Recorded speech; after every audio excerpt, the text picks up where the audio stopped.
always start my day by reading and reflecting, and today was no different. As I leaned back in my chair, I glanced up at my wristwatch still lying on top of the desk. 0911.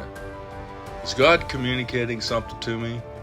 It's been 20 years since terrorists flew planes into the Twin Towers in New York City, and I can't tell you how often I have inadvertently glanced at my clock only to see 0911. I bought a clock for my Harley Davidson and mounted it on the handlebars. Unfortunately, it froze with the hands at 8:53, halfway between the time both planes struck the towers, 0847 and 0903. Someone was trying to tell me something. After that, I didn't bother to fix that clock and saw it every time I rode.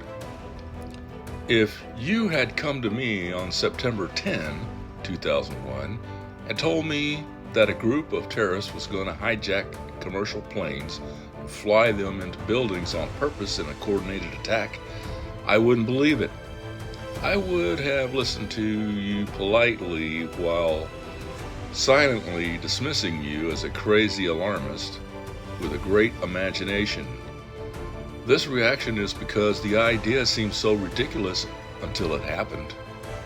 We Americans arrogantly thought we were safe from this kind of foreign attack on our separated continent. Indeed, if anyone tried to attack us, our military capabilities would abruptly stop them and destroy them. So we were safe until we weren't.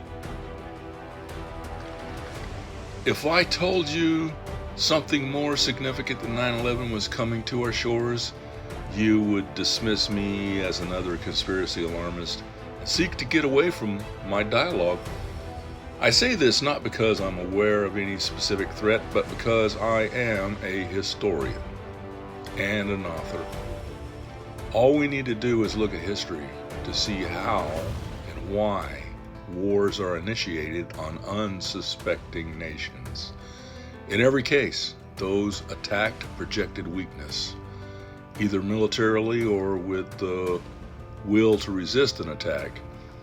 Instead, many showed themselves as morally weak and cowardly, very similar to the incredible surrender by France in World War II. As victors in World War I, France fell into arrogant complacency, didn't have the will or resources to resist Germany's aggression, and capitulated quickly. Is the USA the new France example? Indeed. After September 11, 2001, we invaded the Middle East and crushed several terrorist leaders and groups. We sent a message to the world, and now we're safe, right? Look around our country and see it for what it is now. What is the main focus of our present culture?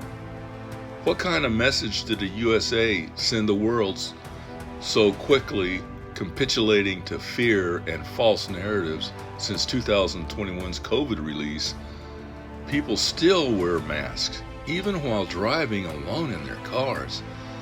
These are sheeple who blindly follow their fear and block out critical thinking. Are they unaware their car's air filter under the dash, or the impossibility of bacteria and viruses getting past the rushing wind and the car's cabin air filter? So they are wearing a diaper over their face with all the windows up. The U.S. military bases are still enforcing mask wearing in their buildings, projecting compliance to foreign influence and false information. Do we have the will and critical thinking to examine what's going on objectively? Does fear control people in our country? Do we have the will and resources to resist the current information war? Or do we have the will and resources to resist future aggression and not capitulate to fear and quickly surrender our once great nation? I'm Sherwood Steele.